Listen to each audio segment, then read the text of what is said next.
Do you ever wonder how you are manifesting 24/7, how your life got the way it is, and how to create something new in your life? I know for me, I was obsessed with answering these questions. What's my spiritual nature? How do I manifest? Why am I experiencing suffering? How do I actually create a life that I love and create heaven on earth? How do I awaken to my divinity? How do I do this? What is it exactly? If you're somebody like me who's been obsessed with asking the questions, you're a seeker, you're somebody who really truly knows there's something deep within your heart and your soul and your being that is really ready to be remembered, you want to listen or watch this podcast. Welcome to the Dr. Erin Show. May you live your truth. Hello and welcome. I am super honored to take this journey with you. I'm Dr. Erin. Some people call me Dr. E. I am the founder of Spiritual Psychology School and Society Community, the spiritual growth community. And this podcast series, I do a lot of series on the podcast. I'm doing one on spiritual psychology. But what we're really doing in this series is explaining what is the bigger picture? What are we spiritually? How does our soul and our subconscious mind work with universal law, spiritual law? How do we manifest? How are we manifesting and how do we actually create something new? We recognize a bit different than the traditional manifesting world out there of manifesting things in the external world. We teach that you are the manifestation, that you really are the embodiment, and everything in your life is the mental equivalent or the vibrational match. So today, what I want to break down is the science of mind. And I want to first disclose it has absolutely nothing to do with Scientology. The science of mind is a term coined in the industry through Ernest Holmes and really understanding that everything really is a science spiritually because we should be able to measure it. And as a doctor of divinity and a master spiritual coach, I was on the journey for many, many, many years and stumbled upon metaphysics and the science of mind and the entire industry, which is ancient wisdom that refers even to the Bible and to all religions, all philosophy and science. I'm a true believer that it should all add up, that even now, physics and quantum physics is adding up through what's called unified physics, which is all the core term is really our oneness. That's a core principle that we're teaching in spiritual psychology, is that there's one divine source. So today I want to go over Ernest Holmes' distinctions, which we're actually teaching in the SPPC Master's program. So I'm not going to go so into it because that's what we dive into is the deep, deep, deep advanced work of spiritual law and understanding how we're manifesting. So today I want to go over the quick overview of Ernest Holmes' distinctions of the science of mind. So the first is the thing itself. The second is the way it works. And the third is what it does. So the first is the thing itself. In spiritual psychology, we teach that spirituality is the reality that everything is created from source. You can call it whatever you want to call it, but source is the divine, God source, the I am, the true self. Okay. So that is the thing itself. Everything is created from spirit, your true self, the essence of that which is creating all of life. Okay. So all of life is the reality that everything comes from source. So people may think, well, how does, poverty happen if it's all from source and God, right? How does suffering happen, right? And that's the psychology of it. The psychology is the study of the soul, which is the study of the subconscious mind. So spiritual psychology is understanding that everything comes from source, and it's coming through the individualized use of it, which is the individualized soul. There is only one soul, but in this experience of being inverted as God's source, if you will, we're experiencing ourselves through this individualized soul. So I, Dr. Erin, came through in this specific epigenetics of this DNA for a relative experience to have a soul's assignment. My soul's assignment is to clear my soul, to heal thyself, to know thyself. And in that, give those healings back to the world. Okay. So the thing itself from Ernest Holmes is the thing itself is source, God, divine, you, the true you. Okay. So the second distinction of the science of mind is the way it works. So the way it works is it's done onto you as you believe. So, if source, your true self is expressing in this life, but it's going through a filter, your soul, which is all your beliefs, all your limited identity, false energetics, right? Inverted energetics. It's going through this filter.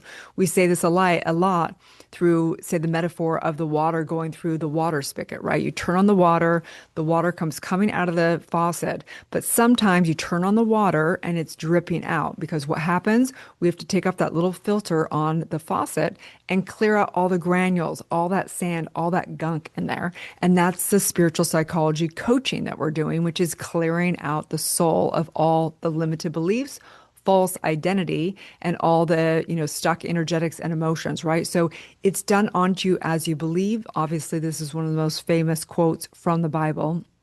And so really life is a reflection of your own limitations, right? It's of all of your perception, which is the universal law of this week as well, which is a law of perception. Everything is created through your perception, through your belief system.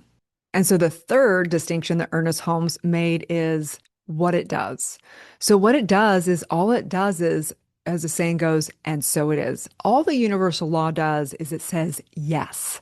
This is actually really the core work of all spiritual law is understanding that the law only reflects and says yes. If you say you can't, and so it is. If you say you can, and so it is, okay? If you believe you can, you can. If you believe you can't, you can't. Universal law and all of life just reflects back. So everything is the vibrational match. And people will often say, well, how did the little baby choose to be born as a cracked baby? It didn't choose that. Well, we have to understand that the true identity is not individual. It is one as well. I may be experiencing myself individual as, in this particular soul's assignment and in this particular DNA, but the truth is we're one with everything, okay? So everything's a reflection, not just of, what you choose, but it's the relationship to what's being experienced. One baby born as a cracked baby will grow up to be the greatest leader in helping people get sober and turning that into their mission and their calling and use it to stand on the shoulders of the greats. The next baby that is born as a crack addict may become a crack addict and have a life of suffering of being an addict, right? The thing is, this is an advanced soul's assignment. So what is the blessing? Is it a blessing just to be born into, a healthy family and have no mission and calling? It's relative, right? It's done unto us as we believe, and it's a yes. And for you, you have to decide, no matter what you've been born into, no matter what, hand you've been dealt in this lifetime, no matter how hard the things you're going through, we go to the next level by how much challenge we have, right? Whatever is negative coming into our life, we can use that and flip that and to become the guru and the master to launch us to the next level, right? So what it is, the thing itself is your true self, God's source, the divine, love, almighty, all powerful. The way it works is it's done unto you what you believe. If you believe that you have been a victim of an awful situation and you go into that victim mentality for your whole life, right? It will say, and so it is. Or if you go, man, I've been dealt a really hard, hand to be dealt with in this lifetime, and this is how my mastery is, and you perceive it as the challenge for you to rise to the occasion, right? Then the universal law will do the third thing, which is what it does. And so it is, okay? So if you believe that you're here to become a master, and so it is. If you believe you're here to be the victim, and so it is. That is the primary core 101 distinctions of the science of mind. So if you're somebody that's ready to really learn the distinctions and embody this work, I invite you to come into the community and do this. So as well, this week's law goes in perfect accordance with this, which is the universal law of perception. So this universal law distinction, there's only one law, right? It's the law of cause and effect. It's oneness. It's all that. But all these distinctions that we go over every week here is to really understand even more. And so this week's law is the law of perception, which means look beyond the illusion into the one truth, right? Whether it be you're dividing and you're having an upset with a family member, or you're having lack and scarcity in your bank account, right? That's the illusion. The truth is you're all knowing that you're all powerful. There's only abundance in this universe. You are one with that family member. You can't be undivided, right? It is the truth of it. And when we come back to truth, we have revelations, right? So the law of perception is realizing that how you perceive it it creates it, right? If you perceive yourself to be less powerful than money, you will instantaneously experience being disempowered. So let's know the truth together. Bring our hands together. Coming as divine truth, I recognize this all-knowing science of mind, that there is a science to it. We can measure it. We can know that as we perceive things, as we break through those limitations, our perception expands and our life expands. That this is the science of it, that you can test it on yourself and recognize the more that I spend time in prayer and meditation, the more I do E4 and annihilate these limited beliefs, my world changes. It is measurable. There is a science to mind. Mind is not the brain. Mind is not evaluation. Mind is the creative factor of life. It is the oneness. It's all potential. It has all energetics, all wisdom. That's the true mind. It's at the center of every single molecule and cell of who you are. It's the center of Earth. It's at the center of all matter, of all the 3D realm. It is that space that has no polarity. That's the mind. It's not the brain. It's not the evaluator. It's not the analyzer.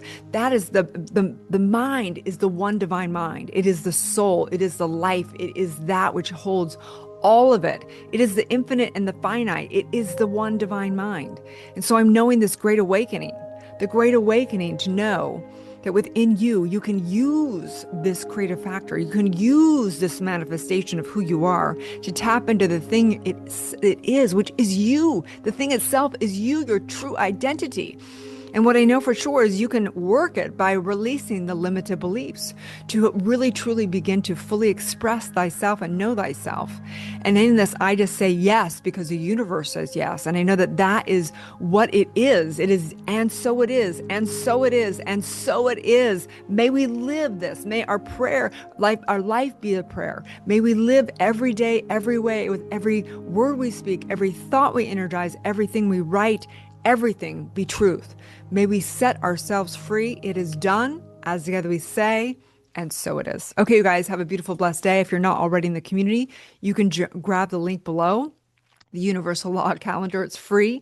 You can come in here every week with me and listen or watch the podcast, get your mind right, learn a new universal law distinction every week. You can binge all the different series of podcasts. There's a lot of them done on E4 of Heal Your Past, Empower Your Present, and Manifest Your Future Self.